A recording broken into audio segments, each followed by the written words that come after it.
The most typical thing is you save your bones from a chicken. And also if you can get some of the chicken feet and heads and things. I know that's very foreign to a lot of people. But even if you just save the bones and cook those up, you have a nice bone broth. I was just visiting with a woman from Italy, and she said, oh, of course, we just grew up that way. We never threw the bones away. Or you would make a stew with the pieces that had the bones and the tendons and the cartilage and so forth. And that collagen is so good for you. It's so good for your own collagen, but it's also very good for detoxification. People don't realize that the components in broth help you detoxify, and also for your mood.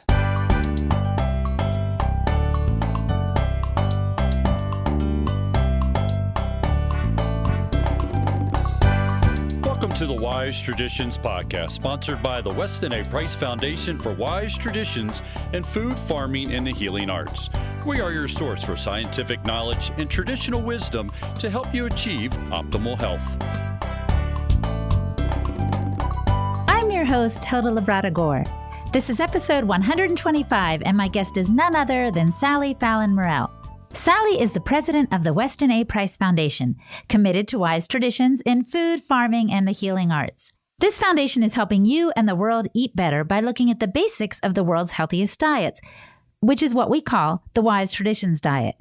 Today, we discuss principle number 10 of the Wise Traditions Diet, how all traditional cultures make use of animal bones, usually in the form of gelatin-rich broths. Sally digs deep into this subject, explaining all of the benefits we get from bones, from collagen that is good for our own bones, but also for our mood, to calcium, to the detoxifying benefits of glycine, and much more. Personally, I feel like every time I turn around, I see another teenager or adult with a boot on because of some broken bone or stress fracture. I know that we need today's content that gives us all the information that we need to maintain our bone strength and overall health. Before we get into the conversation, I want to remind you that it is the Weston A. Price Foundation's March Membership Madness right now. It is the last week to become a member of the foundation for only $30. That is a discounted price, a $10 savings over regular membership. There's no better time to join up and support the foundation's important work, including producing this podcast week after week. So go to westonaprice.org and click on the Member Yet button. The foundation is helping you and the world eat better. And we want to recognize our sponsors. The Wise Traditions podcast is supported in part by Kraut Pounder. Do you make your own ferments? You are going to want this beautiful tool made by Kraut Pounder. It does just what its name suggests. It is a handmade piece of maple that is unique and perfectly crafted for preparing your ferments. Get yourself a Kraut Pounder from krautpounder.com. And Sauna Space, the sauna for every body. Sauna Space is the maker of incandescent-based, full-spectrum, EMF-shielded, portable sauna solutions, handcrafted with love in the USA. Go to saunaspace.com and use the coupon code WISETRADITIONS, all caps, one word, for 10% off at checkout. That's Sauna Space, the sauna for everybody at saunaspace.com. Welcome to Wise Traditions, Sally. Thank you, Hilda. I'm glad to be back. So we are going through our series based on the principles of healthy diets, and we are on number 10. Can you tell us what that's about? This is a surprising one. All traditional cultures made use of bones in some way. They consumed bones in some way. And this is where I think a lot of the diet plans today are missing out, because in traditional cultures, even if they had dairy products, they also took the bones of small animals and they ground them up and made a paste and added these bones to their diet. Or they ate fermented bones. Yes, they ate softened fermented bones. Or they made bone broth. And all of these methods, but especially the ground up bones, would give you calcium in the diet. And you really do need that extra calcium. You cannot get adequate calcium from vegetables and meat. You need, first of all, the dairy products, but you also need these bones. This sounds so foreign to us in the Western culture, doesn't it? Yes, it does. If you look at some of the diet plans out there and they say you're going to get your calcium from broccoli, okay, or kale or whatever, you would have to eat about 8 cups of broccoli every day, and it can't be done. It's obvious it can't be done. Even if you could choke down 8 cups of broccoli every day, it just can't be done. And the traditional cultures understood this. They knew they had to eat bones to have strong bones. And they didn't know what calcium was or anything like that, but they knew they had to eat bones. Pretty much on every continent, I've found descriptions of grinding up the little birds and the little mammals and putting the bones in their food. So this is not just what Dr. Price found, but it's also something the foundation has come to realize through much study. Yes, through reading of different observers and so forth. Now, the Eskimos, they fermented the fish, and the bones became really soft.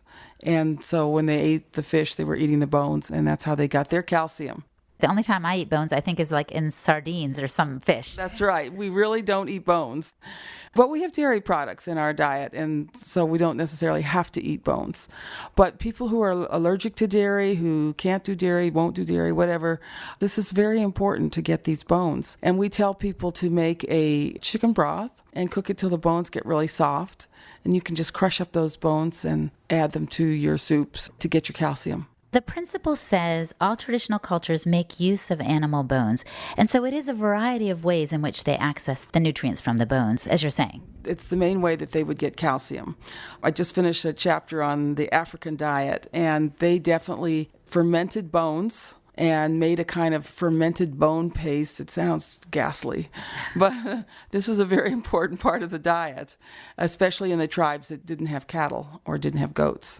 So there's a tendency today in modern dietary schemes to minimize the need for calcium, but Dr. Price found that these traditional cultures had at least 15 milligrams of calcium per day, and you can get that very easily with a couple of big glasses of raw milk or several ounces of cheese. But if they didn't have those types of foods, they had to get that calcium from bones. So it's the bones are for our bones. Also, I'm thinking of this because I keep seeing not only older people with boots on their foot because they broke their ankle, but I see young people as well breaking bones all over the place. Is this one reason why you think they're deficient in calcium? Well, that's one reason. Of course, we put a big emphasis on the fat-soluble vitamins, A, D, and K, and you need those fat-soluble vitamins to use the calcium properly to make healthy bones. So you also need phosphorus, which we get from lots of foods, including bones. So you need the fat-soluble vitamins, A, D, and K, and you need the calcium and phosphorus. But we definitely are seeing very fragile bones, even in babies. You know, this shaken baby syndrome where a baby will be taken in with bruising and the parents haven't done anything. The bones in these babies are just so fragile because of vitamin D deficiency, calcium deficiency, who knows what. And then the parents are accused of shaking the baby and causing injuries in the baby. But it's malnutrition that's the problem here. That is so heartbreaking. Yeah. Can you tell us more about the different people groups around the world that use bones and in what ways they do? Okay, so we've got the Eskimos who are fermenting the fish. We have people in Africa who ferment the bones. They make fermented bone paste. We have several descriptions of American Indians grinding up bones of small animals, so there's another way. And then, of course, we have the almost universal practice of cooking the bones in water. And you're not just cooking the bones, you're cooking the joints, tendons, and cartilage and everything. And that's not only giving you calcium, but that's giving you all the components of the cartilage, the glycine, the special amino acids, collagen. Again, it's a universal practice. The Eskimos made stews and soups by cooking the bones of their animals. It was a widespread practice in Africa. Asia, of course, they have bone broth with every meal. The beef broth is a fixture of the Korean diet. And the American Indians, they cooked the bones and they would put hot rocks in the water and put the bones in to make a broth. It was a universal practice. And I feel like people are coming around to this broth idea, partially probably because of your book, Nourishing Broth, but just an understanding that we do need what the nutrients are that come from these bones. In fact, the earliest recipes that we have are from Sumeria. They found these tablets with something like 25 recipes, and they're all recipes for broth. For broth made with bones, and then they put blood in or organ meats or meat, but they were all recipes for broth. Not for cheesecake. No, they were not for cheesecake. Most of them were for broth, and then there were 3 other on another tablet that they found that were like a meat pie, like a chicken pot pie. Chicken with a broth, a gravy in a kind of bread casing. That is fascinating. Amazing, yeah. Now, this might be hard for some folks to hear who try to avoid animal foods altogether, right? Yes, one of the nutrients that's really hard to get from plant foods is calcium. First of all, it's just not a lot of calcium in plant foods, not in the concentration that we get in the animal foods. And also, it's often blocked by things like oxalic acid, which make it very hard to absorb the calcium in the plant foods.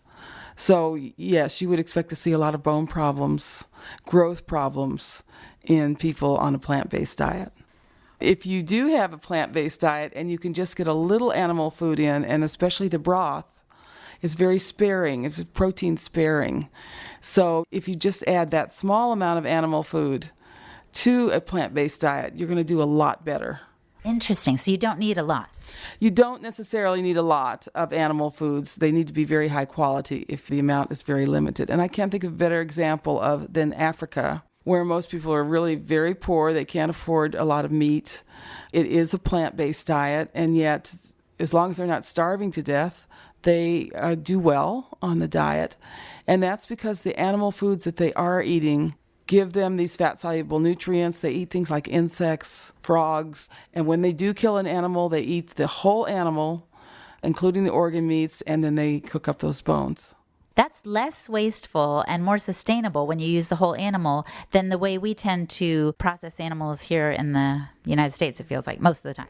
One of the worst things is that butchers are not allowed to put organ meats in sausage and hot dogs and things. And that's where the organ meat should be going. That's the way they do them in many cultures. They hide them in the sausage and the scraffle. So all of these organ meats are hidden, and they're not allowed to do that here in the United States. So that source of organ meats, which any child would eat, is gone for us. And consequently, our health suffers. Our health suffers and our bone health suffers. Coming up, we will learn more about the nutrients bone broth offers us, and even how those nutrients can help alleviate our addictions to sugar, coffee, and chocolate. We pause now to remind you that it is March Membership Madness here at the Weston A. Price Foundation. When you become a member of the foundation, you become a part of all of the amazing projects that they have going, including this weekly podcast, but you also receive 4 interesting quarterly journals, 1 80-page shopping guide, 10 trifolds, but this month it's only $30. You really can't resist this deal. You are really making a difference to help everyone eat better. Oh, and by the way, I just got word this week that if you want a lifetime membership, we can work that out for a donation of $100,000. We don't usually give away lifetime memberships, but we'll make an exception for a gift of that size. And now we want to pause and thank our sponsors. Krautpounder.com. Have you tried making your own ferments? You must get yourself a Kraut Pounder. Kraut Pounder makes beautiful pieces for the process. Each Kraut Pounder is turned from a solid piece of maple, natural hard wood. They each have their own unique markings and are finished with natural walnut oil. These things are beautiful. The design for the pounder was inspired by a Kraut Pounder that belonged to a grandmother of a member in the Eugene, Oregon Weston A. Price chapter. So go to Krautpounder.com and get fermenting today. And Sauna Space, the sauna for everybody. Sauna Space crafts modern product solutions that bring ancestral light therapy and heat therapy to everybody with accessible and flexible design. Experience the rejuvenating power of ancestral healing in the convenience of your own home with Sauna Space. They harness the unique combination of natural near-infrared light and heat therapy, delivering full-body healing and detoxification. I have just started using my own single panel light every night, and I can already feel the benefits, that kind of cellular regeneration, and I feel like I'm sleeping more soundly and just enjoying that warmth like a warm hug before I go to sleep. So go to saunaspace.com. All of their products are backed by a lifetime warranty, and you can use the coupon code WISETRADITIONS at checkout, that's all caps, one word, for 10% off. So visit their site today, even just to learn more about the healing science of incandescence. Saunaspace.com. So Sally, I feel like I love all the talk about broth and using these bones, but again, growing up in the U.S. and in the area in which I did, it's a little bit foreign to me about how to make broth. Can you give us some how-tos? Well, typically the most difficult thing is to save your bones from a chicken. And also if you can get some of the chicken feet and heads and things. I know that's very foreign to a lot of people. But even if you just save the bones and cook those up, you have a nice bone broth. I was just visiting with a woman from Italy, and she said, oh, of course, we just grew up that way. We never threw the bones away.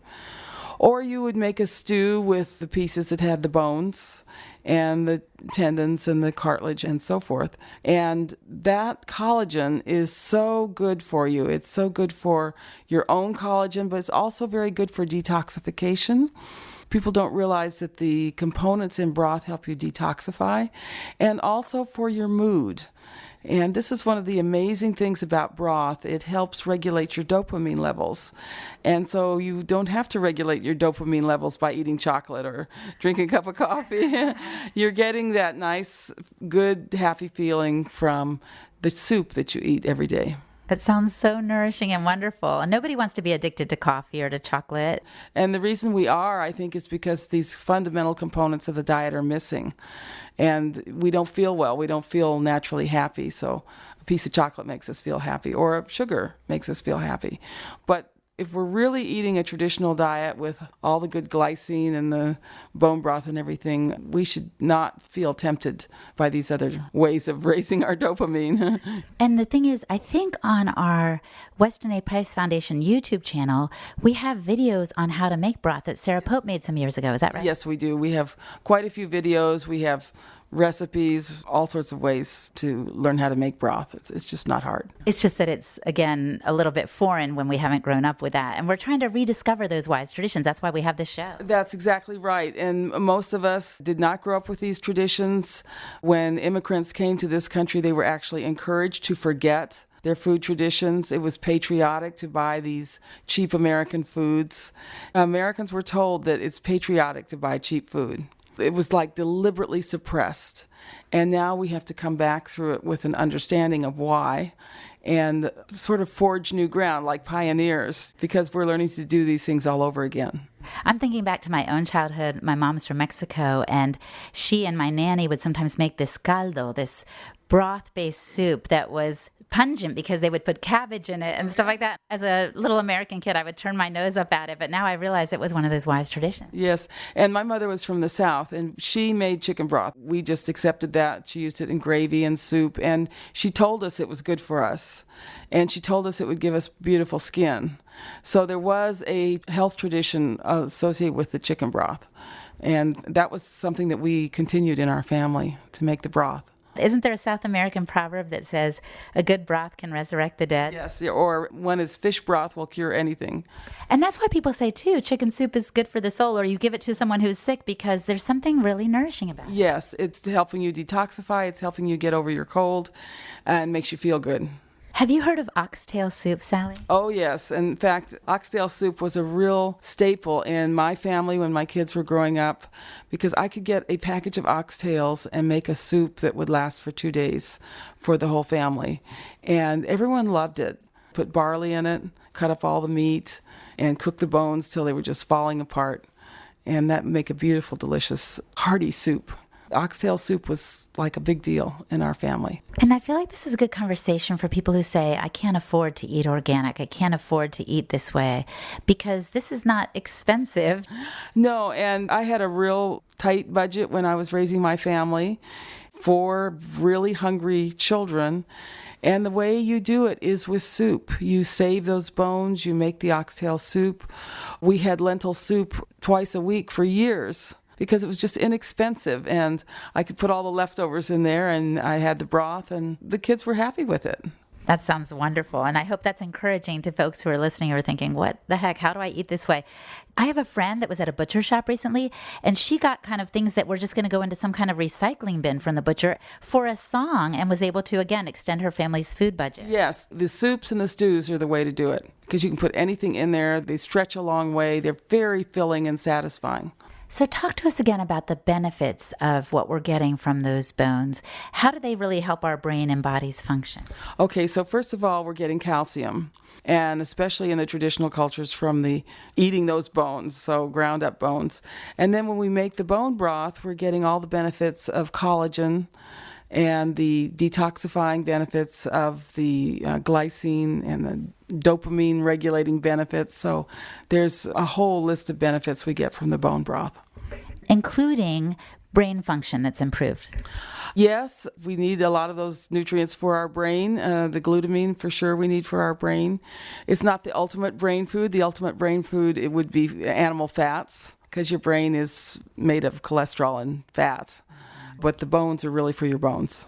I think you've told me, and I've read in Dr. Price's book, that when he traveled the world, he expected he would find some cultures that ate solely plant-based diets, and yet he didn't, to his surprise. Yes. This was said to be his greatest disappointment. He had hoped to find a culture that was healthy, eating only plant foods, and he did not find that. And he found that they went to a great deal of risk and trouble to get the animal foods. Even when they were at war with each other, there was a tribe in the interior that came down and got the shellfish, and the people they were at war with left little piles of shellfish for them because they knew that they would starve if they didn't have the shellfish. Wow. So even when they were at war with people, they still exchanged the animal foods. I wish we were that decent with one another today. Right. And all the sacred foods were animal foods. So all the foods that were considered very important for having healthy babies were the animal foods. I would definitely include broth and sources of calcium like raw milk, raw cheese as sacred foods, very important for pregnant women. Well, I want to say that's actually our next principle that we're going to talk about next time, right? Is what were those foods? It's good to know that they were primarily based on these animal products. Yes, and it's very interesting. Science completely validates what these people did to prepare for pregnancy. So we can talk about that. Absolutely.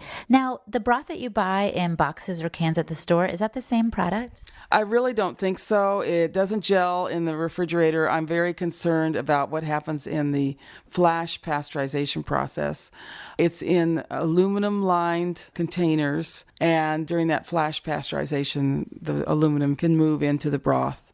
So I really think it's best to make your own. And then there are brands of frozen broth that you can get, and our shopping guide has many listed. It's going to be more expensive, but you can definitely have it sent to you. I've heard some people call the really gelatinous broth gold, because that's how you can tell it's good, because it is kind of jiggly. Yes, it's jiggly even at room temperature. It's still jiggly on the counter. So I often end the interview with a question that I ask all the guests, so maybe pertaining to the use of the bones in our diet. What would you recommend that the listener do if they wanted to improve their health, Sally? I would recommend that all listeners learn to make bone broth, learn to make chicken broth. It will not only improve your health, but it's the first step to becoming a great cook. Because when you have your chicken broth there, you have the basis for a wonderful soup. You have the basis for a reduction sauce. All the great recipes in cooking involve broth. Well, thank you. This has been really helpful, and I hope that our listeners are inspired to make use of bones somehow in their diet, as traditional peoples have. Yes, very good idea. My guest today was Sally Fallon Morell. You can find out more about the Wise Traditions Diet on the westonaprice.org website. Look for the Principles of Healthy Diets brochure under the Brochures tab. And did you know that Sally has a blog? Check it out and subscribe today at nourishingtraditions.com. For the show notes and highlights from this episode, go to our website's podcast tab and find the show notes for episode 125. If you are enjoying these episodes, go ahead and subscribe to the podcast through Apple Podcasts so you don't miss a thing.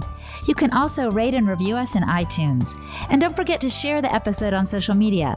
Follow us on Twitter at Weston A. Price or on Instagram at Weston A. Price, and look for us on Facebook, the Weston A. Price Foundation. Thank you today to my friends at Podcast Village, Charlie Burney, Rob Ford, and the team of interns who helped pull this show off.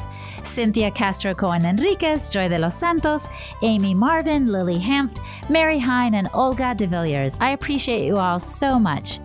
And finally, let's stay connected. I'm on Twitter at Holistic Hilda, on Instagram at Holistic_Hilda, and you can always visit my website, holistichilda.com. I have helps there for your wellness and podcasting journeys. Next week, you guys, we get to hear from Season Johnson of Kick Cancer. Season started Kick Cancer to help parents whose children are going through cancer treatment. The mission of the group is to help families with cancer improve well-being and the quality of life of their children. Season's own son was diagnosed with leukemia years ago, and she walked him through the chemotherapy protocol with nutrient-dense foods and detoxification protocols. You're going to be riveted by her story and the amazing work she does. So keep listening, everybody, and thank you so much.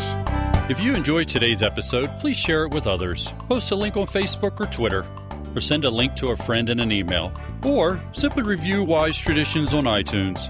Sharing the podcast is one way to spread the important message of health through nutrition. Wise Traditions is brought to you by the Weston A. Price Foundation for Wise Traditions in Food, Farming, and the Healing Arts. The content of this podcast is provided for informational purposes only and is not intended as a substitute for medical advice.